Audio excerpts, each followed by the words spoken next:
Hi, everybody. Welcome to Exploring the Ozarks. As you can tell, this is a little bit different setup.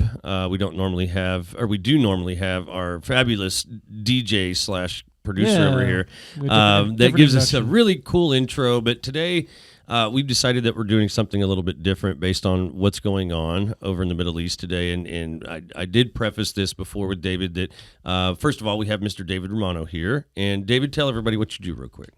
I hold the Tom Strong Chair in Middle East Politics at Missouri State University. And that's why we wanted David's opinion. Because I should add at this point, I was actually Professor Romano's student for several years. Oh, very cool. I got my degrees in political science. And, so he rubbed off on you a little bit. A little bit. Yeah. That's why we don't get into politics, because he knows more than I do. I do know quite a bit, yeah. But I also call Professor Romano, well, I don't know if I've ever said this out loud too much, but he's like Indiana Jones. He does these sabbaticals in the Middle East. Like, he does call you that, yes. He'll go to Iraq and ride a motorcycle around, and he has all these stories he would tell us in class. Well, that's what we're gonna re-explore some of that, because you were on our show a while back, and I knew there was always going to be another side to this. I just hate that we invited you back. I love that you're back. I just hate that it's under the premise of all the things that you see online and all the fake things that you can see, which are constantly coming out, especially about this now, where they're using videos that are technically from intros to war video games that they're using to say and push them off as real videos. I wanted to kind of clear the air with people, especially in this area, because we're so insulated from the Middle East. All we know is what we see on social media or on the news. But to me, it really boils down to this is a humanitarian thing. So I kind of wanted to have you on here because you are an expert in this field. And to me, it's more of we need to find out almost from the closest source we can find out from. And I think that's you, David. So thank you for being here. And like I said before, we don't normally talk politics on this show, and we're still not. This is really not, to me. This is a humanitarian thing. Well, it's about what's actually happening, what the history is of it, and why the people are doing what they're doing right now. Kind of explain as to why we're in this moment. But it seems like I said earlier, it seems like the moment just keeps happening, right? It seems like there's always something going on every other year or so. Since I was born, it seems like history just repeats itself over and over. So I think people need to understand why it's happening and why it always continues to happen, where we are today because of what you see on the news, and then, what maybe would be the outcome and maybe possibly explore some outcomes. So with all of that said, David, let's talk about, it's very important to know where the origin of both of the two people or two sects involved started with this. So let's break it down to people real quickly about not just where this fight started with Hamas in invading Israel. They are already in Israel, technically, the Palestinians, correct? Well, the ones in the West Bank and the 23% of Israel's population that is Arab and not Jewish, they're in Israel. But in terms of Gaza, Israel completely withdrew from Gaza in 2005. It was that recently, that's right. So they've always been at conflict, though. So let's explore the history of this real quick. So I guess since I don't know specific dates, I'll let you handle that part of it. So how did Israel become to be a nation? Let's start there. Well, you can go pretty far back. After the Romans crushed the last Jewish revolt in Judea, as it was known then, which would have been the Bar Kokhba revolt in 132 A.D., the Jews were scattered. Only around 10% of the population stayed there in Judea, and the rest were either killed or enslaved by the Romans or scattered to the surrounding area. So for the next 2,000 years almost, these Jews were known as outsiders, foreigners, wherever they were, whether it was in Europe or the Arab world and so forth. Well, in the late 1800s, some of them said, okay, we're always outsiders. They're not letting us integrate into France with the Dreyfus Affair, into Russia or Germany. And so the Jews in Europe started a modern national movement called Zionism. And they said, if we're outsiders everywhere, there's only one thing to do about it, which is to go back to our original homeland. Okay. But of course, in the intervening space of time, there were plenty of others, non-Jews, who had settled there in that area. And suddenly they see all these new arrivals coming in waves of immigration that start in the 1880s. Okay. And they're like, who are these guys, right? Right. Yeah, this is our place now. Right, Yeah. exactly. You guys abandoned it, right? Yeah, there was still, a Jewish population, and, the Romans renamed it Palestine after crushing the last Jewish revolt. There we go. There we go. Interesting. And it was partly, Syria, Palestina was the Roman name, and then that just became Palestine. Wow. But there was always like around 10% of the population of Palestine that was Jewish that had never left. So the non-Jewish inhabitants are like, okay, we know these guys. They speak Arabic too, and Hebrew as well. Yeah, so but we're forth. cool. Right. Well, cool. Maybe not. I mean, they were a barely tolerated minority. Okay, right? there we go. With some protections. There's a common, even to this day, Arab saying in the region, Leish tiswi haibi hui Yahudi, which is, why are you beating him? Is he a Jew? Oh, I don't think we should pretend that it was all like rainbows and Kittens. roses Yeah, for the Jewish minority in the Arab world. Wow. But the Arab population in Palestine sees all these Jews from Europe coming and buying up the land and says, what the hell? Like, pretty often you have like tenant sharecroppers who have been on their land for generations in Palestine, near Nazareth or in the Galilee or where have you. Mm-hmm. And suddenly the owner, like a Arab elite who actually lives in a nice place like Damascus or Beirut or Cairo, because Palestine was somewhat of a backwater then. Mark Twain wrote about how much of a backwater it was. Actually, he visited there. Okay, all right. Okay. Wow. And so the land gets sold to these new Jewish immigrants who have saved every penny they could, right, and fought to get be able back, to do it, right? Yeah. And then they come to evict the sharecropper, and the sharecropper's like, what the heck? I've been here, yeah. And so you have the seeds of the conflict developing then as there's clearly a contest for the land that's starting to play out. And you can see how both point of views are fairly legitimate, right? Yeah. Right. Yeah. Especially when you feel like you've been so spread out and you've been so condemned your whole life. It's like we have to come together and get back to where we originally came from. Exactly. Right? So it's But you're then going the back to your Palestinians are homeland. saying, They're Palestinians. we've been like, here for 2,000 years. Why Yeah, are you guys took taking us off. our Right. land? We're Yeah. here, but exactly. it wasn't like taking off, I guess is the best. Yeah. That's not a good way to put it at all. They were taken off. They were taken off. Yeah. They were spread out, say. Yeah. Okay. Interesting. And so then that all, the British conquer the area during World War I, take it from the Ottomans, but Right. the immigration to Palestine started under Ottoman rule. Okay. Even.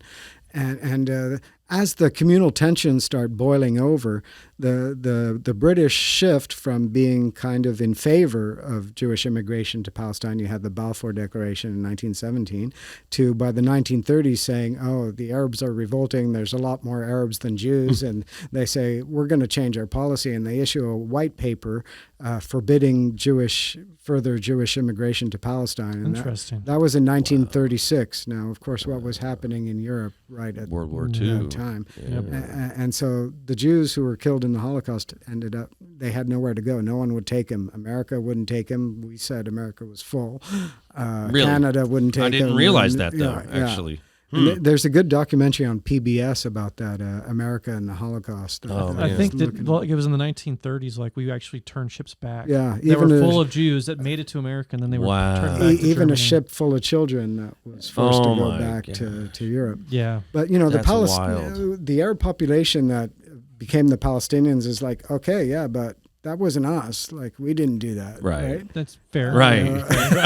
Right. Yeah. Fair enough, though. And so, and finally, the British are like, okay, we can't handle this anymore, especially after World War II. Yeah. And they turn it over to the UN, which comes up with a partition plan, so that both communities, the Jews and the Arabs, have their own state. The two-state plan. Right. In one small area, though. Yeah, very small area. It fits in a tiny part of Missouri. Oh, wow. And you're talking millions of people, though, too. Right. 'Cause- Well, and now it's we're not looking, as big as it was nowadays. Like it was even Right. smaller. Like Israel's expanded past its original borders. Right, and- because what happened was for the partition plan, the Jews voted yes because they figured it was the first time they'd have their own spot. Right. But the Arabs are like, who are you to partition our land? And they voted no, and the fighting started. As the British were withdrawing, the fighting had already been going on between the two communities, and then the armies of 7 Arab states invaded to help the local Arabs in the fight. But against all expectations, against all odds, the Jews won that war, and they got control of even more territory than the partition plan had promised. And what was the war at that time? What was it? Was the 1948 war. 1948 war. The Israelis call it their War of Independence. That's what I was thinking. The Palestinians call it the Nakba, al-Nakba, which is the catastrophe, because that's when it's during that war, like lots of civil wars, that the refugee population is created. They ethnically cleansed on both sides. I mean, the Jewish population of the Jewish quarter of the old city of Jerusalem was completely killed and expelled. Same with towns like Hebron or Kfar Etzion. Wow. But there were larger numbers of Palestinians who became refugees. Those who didn't leave and stayed in what became Israel eventually got citizenship, and they're full Israelis. Wow. But the ones who fled ended up in refugee camps all around, and as well as a very large number in the Gaza Strip, which Egypt got control of at the end of that war, but never annexed. They said, we're going to administer it. No Palestinians are allowed in Egypt proper. You all gather here in the Gaza Strip. This is part of the story of how Gaza became overcrowded. Wow. And Jordan took the West Bank and annexed it. Goodness gracious. And offered people citizenship. So no one made a Palestinian state after that war. But these poor people, I mean, how confusing is that for all involved? Well, what makes it even worse is anywhere in the world when there's refugees created, they fall under the authority of the UNHCR, United Nations High Commission for Refugees, and they're resettled somewhere else, given citizenship somewhere else, and the next generations go on with their lives. Right. That didn't happen with the Palestinian refugees. At the insistence of the Arab countries and some other Muslim countries, they created a new UN agency just for Palestinian refugees called UNRWA, Relief Works Agency. Right. And those Palestinians remain refugees like up to the 10th, 100th, 1,000th generation. Wow. And this is what most of the population in Gaza is. And much of it. So instead of them taking the Palestinians out and saying, we're going to put half you in Egypt, another part in Iran, another part in Iraq, they said, we're just going to keep you here in the Gaza Strip because...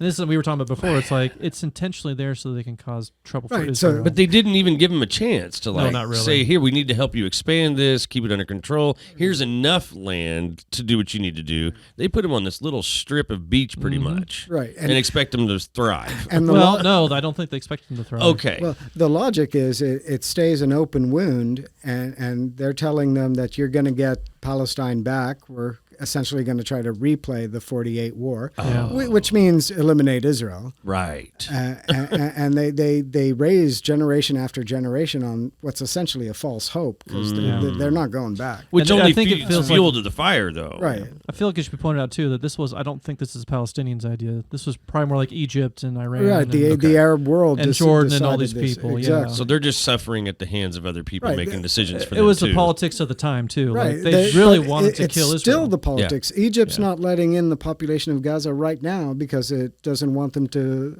let go of their claims. Oh, they were bombing it and everything, too, weren't they? Well, Egypt wasn't. Right. Hamas was, I believe, right? Israel bombed apparently Tunnels. along some of the near the border in some questionable strikes. Yeah. But the Egyptians aren't letting these people evacuate to get out of harm's way right now in the conflict that's happening terrible. now. That's based on that terrible. same thing, they're like, oh no, they're not giving up the fight.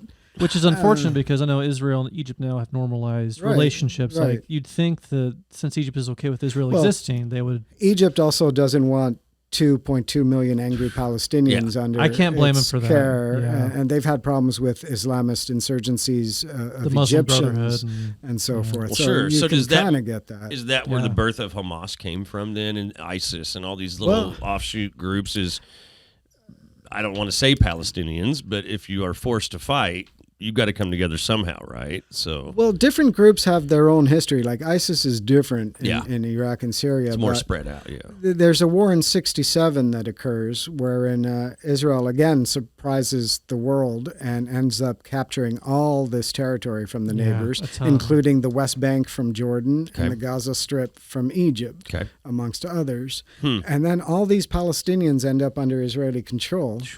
but of course they hate Israel. Yeah. And Israel doesn't want to give them citizenship because they hate Israel, and they would change the demographic balance within Israel. And bloodlines and things like that. Well, it's political power, like who would be controlling the government. Right, because Israel's a democratic state. You vote. Yeah. Now, 23% of your population is Arabs who didn't leave in 48. That's okay. You can handle that. They have their parties in the Knesset, and that's all good. Okay. They joined a government for the first time a few years back, and they started getting more funding. Great. Yeah, that's great. Exactly. But the ones in the West Bank and Gaza who look kind of irredeemably hostile, that Israel's not about to give them citizenship. Gosh, no. But at the same time, you have religiously charged zealot-like Jews on the Jewish side, or like the West Bank. That's where the ancient Israelite kingdoms were, in places like Bethlehem, Nazareth. So we're owed this. And that's where you get the settlement issues. Yeah, and that's where you get some settlers who go there for economic reasons or nationalist reasons to have a strategic depth for the country. But you get a large number who go there as kind of messianic, religious, God meant for us to capture capture this area. Wow. And unsurprisingly, the Palestinians in the West Bank and Gaza would, at a very minimum, like to have their own state on that land. Absolutely. But the problem is the ones in Gaza, Hamas and groups like that's not what they want. They want the whole pie.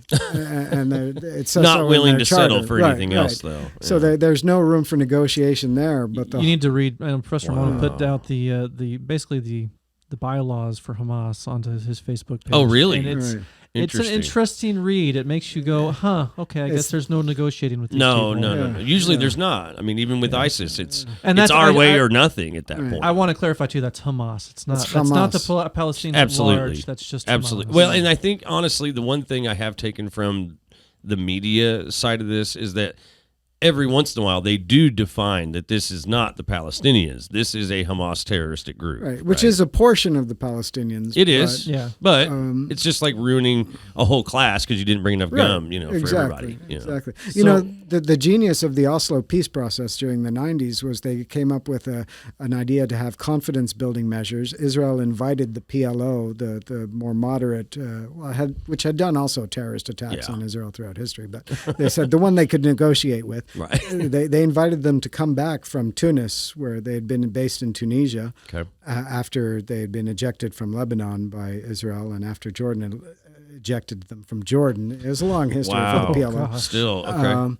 They invited them to come back and set up shop in parts of the West Bank and Gaza, where they would be given autonomy, and that was supposed to lead to what was eventually going to be a two-state solution. Right. Yeah. Which seems the best route to take. And that was the case until like early 2000s, like the two-state had a lot of... Right, and Israel was making final peace offers. This was a peace time in their time, though, right? Right. We all had a lot of hope that the conflict was going to be resolved.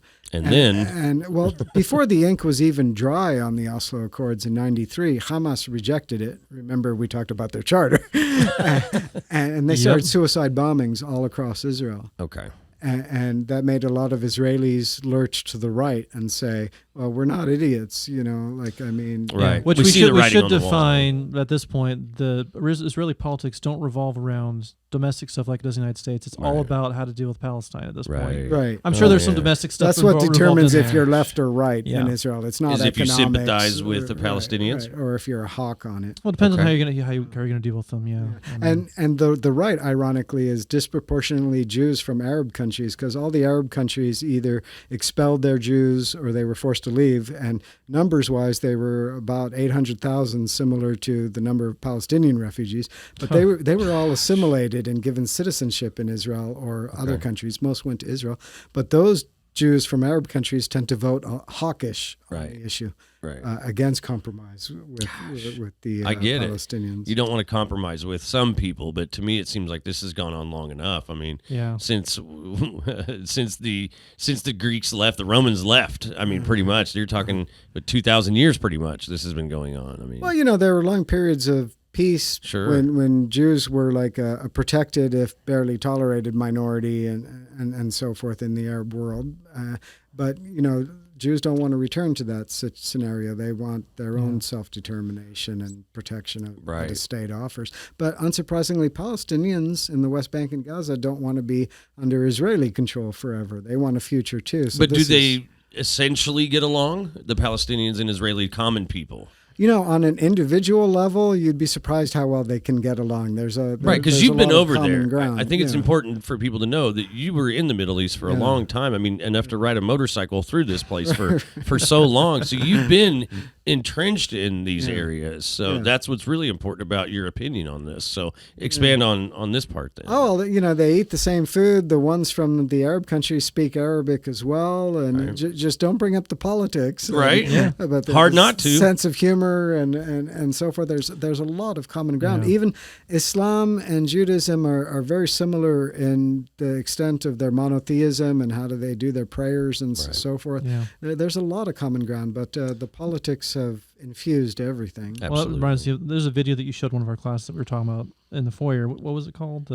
Promises, which it basically shows Israeli and Palestinian kids and how they interact with each other at a young age. And it was like, oh, it's just great. They all look so hopeful and like they're all going to get along. And but then they fast forward 10 years when they're all teenagers and you could just see the shift. You could see the politics have gotten to them. Well, the stories the parents tell of all of these times we're talking about, you can't help but go and take that personally almost. Yeah. And especially once you get to the age where you start thinking that, religion is forced on them for sure because you're born into it. Sure. But when you start hearing the history of their lineage and things like that, and all these atrocities that have happened back and forth, or it happens to them, and it happens to them too. Yeah, absolutely. And you still see it because they're both so close to each other that you still see the hate, you still hear the hate. Then it's hard not to get on board with it, I guess. At some point, you have to stop going back to historical injustices. Like, there were once thriving Jewish communities in Arabia. Yeah. Muhammad kicked them all out. Right.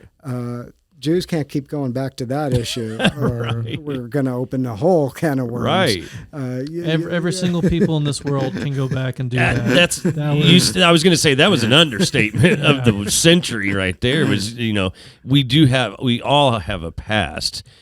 This is much like if the Native Americans were to try to rise up against the United States government at this point, and we fought with them for hundreds of years. And yes, they are due their areas, but they don't have enough population for that to happen, right? But that's a whole other issue. But otherwise, it's kind of relatable, I think, in some cases. But where do we go from here? I mean, the fact that it's happening is nothing we can do about it. What's the current situation? Yes, let's explore that real quick, though. The current situation is very bad. In the short term, after Hamas took control of the Gaza Strip from the PLO, from Fatah in 2006, 2007. That recent, so PLO was up. So they had an election and Hamas won in Gaza, and then they fought with the Palestinian Authority of the PLO, and they killed several hundred PLO guys, and they all ended up fleeing to the West Bank. Was this about the time that Yasser Arafat died and all that? Or was it assassinated? Assassinated? That was like 2004. We don't know if that was he was assassinated. Yeah. We can explore. Well, we can assume. Yeah. But it was under Mahmoud Abbas, who now runs the West Bank, and then Gaza was taken over by Hamas, and I think it's safe to say they don't allow political opposition. Well, the Israelis sealed it off from the parts that they control, as well as the sea, and Egypt sealed it off from their border, and so then the people of Gaza have been kind of in an outdoor prison, so to speak, since then. But you can totally understand why Israelis sealed it off, because look what happened when the border got overrun last week. Yeah. Right? Exactly. Yeah. But I wondered that, actually. And it wasn't the first time that's happened. I mean, they've attacked before. But did they loosen that up recently before this? They had been starting to allow more workers from Gaza back into Israel like they used to. Yeah, because it seems like they just walked through a field. And oh, no, but that was just a very tactical, well-executed plan by Hamas. But Israel had been trying to ease up on the partial embargo that they had been imposing, letting more workers in. That doesn't help. Well, you would have thought maybe, Dang it make conditions It's so better. close, at least it was economics. It was better. peaceful, right? At least. Well, there were bouts of rocket fire sure. every month, but it was tolerable, But then with this incursion, now Israel feels like after the worst massacre of Jewish civilians, per capita terms, it would be as if like 40,000 Americans had just been killed in a day. Wow. Israel feels it has to go into Gaza and eliminate Hamas. But how do you do that? Right, how do you do that? When they're in civilian homes, And so that's the problem. And anyone who's had experience with warfare in urban scenarios, there's going to be a lot of civilian. That's the Afghan and Iraqi wars right there in a nutshell. Right, absolutely. right. It's like Fallujah times 10. Right, but how do you determine when you're trying to help the civilians and you don't want to have casualties? How do you legitimately say, we choose you to come over and your family, but not you, because we suspect you are going to be Hamas? I mean, that's impossible to do. It's a tough sell. So at that point, you have to be as good at tactical warfare as you can be, but even then, Hamas is still going to blow up their own hospital. I mean, Islamic Jihad looks like they're the ones who hit it, but okay, Israel's still getting blamed on that. Yeah, that's what I was going to say. Social media is what it is. Right. All the evidence right now looks like it was a failed Islamic Jihad rocket attack against Israeli civilian centers. Which is what happens in war. I mean, both sides make mistakes. The art of war is It's a bit ironic, though. Islamic Jihad's trying to hit what could be a hospital in Israel because they just blindly fire their rockets into Israeli civilian centers. They end up hitting a hospital in Gaza. Oh my God. That makes me sad. Yeah, that just makes me sad. So, I mean, to wrap it up, I hate to wrap it up because we could talk about this all day. I just wanted our people that listen to us to kind of get familiar with what it's really like over there. So where do you see this going at this point? Because this is a real shit show. Yeah. Israel might be able to deal with Hamas in Gaza with a big ground incursion. It's going to be costly, but it doesn't help fix the longer-term issue. The longer-term issue is that the Palestinians in the West Bank and Gaza and the refugees in camps in Lebanon and so forth, they need to have a future, and it's not going to involve them returning to their old homes lost in the 48 war. I agree. Yeah. They need to be resettled, the ones who are refugees in camps, and the ones in the West Bank and Gaza, the idea is they need to have sovereignty themselves. Yes. There needs to be a land for peace formula. People say it's dead, but I hope not, because I don't know what else is possible. I don't think it's dead. I think it's just there needs to be time for groups like Hamas to be eradicated at some point. The big thing is getting the other players in the Middle East to support this. Egypt, Iran, Iraq, all these other groups that are helping to fund these groups. Right. So there has to be compromises there. Israelis have to make big compromises. And the settlements have to stop. It'd be nice if they'd say things like, hey, we'll help pay for your resettlement and all these other things. things. It's just tough. They can do that. They can do But that. how do you round up people and legitimately do it in a place that this isn't going to happen again? You know? I mean, when people start talking about religion, and that's pretty much what most wars are fought off of, is religious beliefs in the last few thousand years. How do you stop that portion of it and say, can't you guys just get along? There's not a chance that could ever happen because religion is the factor. And how do you guarantee to Israelis that with a Palestinian state, they're not going to use it to, again, try to refight the 48 war? Israel withdrew from Gaza in 2005, and instead of saying, thanks, it'll be quiet here now, do the same for the West Bank, they just shot rockets, and now this. So the Israeli right gets strengthened by this and says, look, give an inch, they'll take a mile. Absolutely. Probably the same thing we'll see in Afghanistan for the United States. So there's no easy answer. So let me ask you this. I was hoping for a magic bullet, David. Since I know we're wrapping up, but do you see this conflict spiraling out into any sort of larger war in the Middle East? Great question, David. There's a definite risk. That's the big thing I'm seeing a lot of posturing right now. A lot of the news outlets, a lot of international discussions are saying this could turn into a larger war.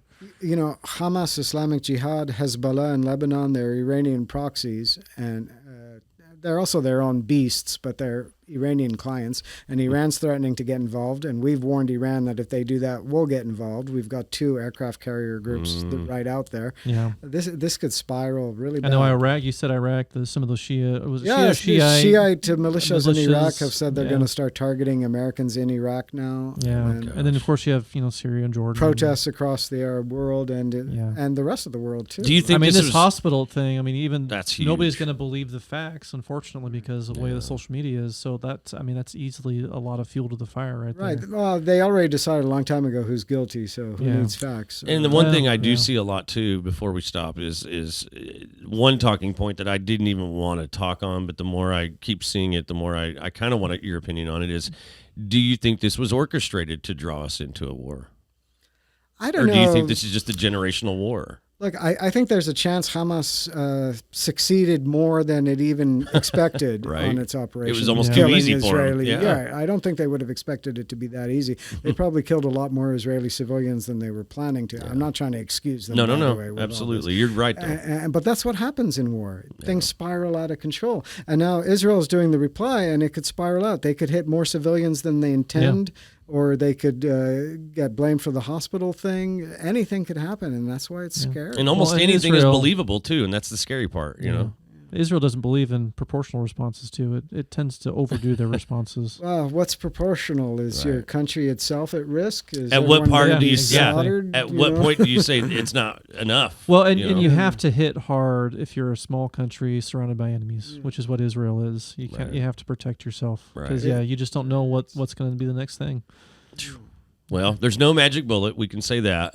But we do thank you for coming in and giving your opinion on this. I know you're a busy guy, but I just feel like this is something that we had to kind of stop what we were doing, and we planned a few different interviews around this one so we could have you come in and do this, and we really appreciate you doing it.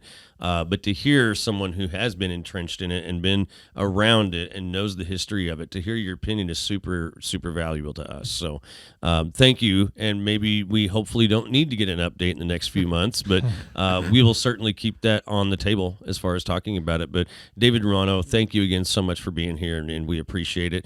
Any last comments or anything you want to leave us with? Words of wisdom. Well, there's the old biblical one, Goy al Goy lo yisach cherev lo yilmedu od milchama. Nation shall not raise sword against nation, nor will they learn war anymore. That's a prayer we can all have for one day. I love that. I love that. That's good. We'll take that, and everybody else keep exploring the Ozarks. Thanks again for listening to Exploring the Ozarks. Make sure to like, share, and subscribe to our social media channels to help us keep exploring the stories of the Ozarks.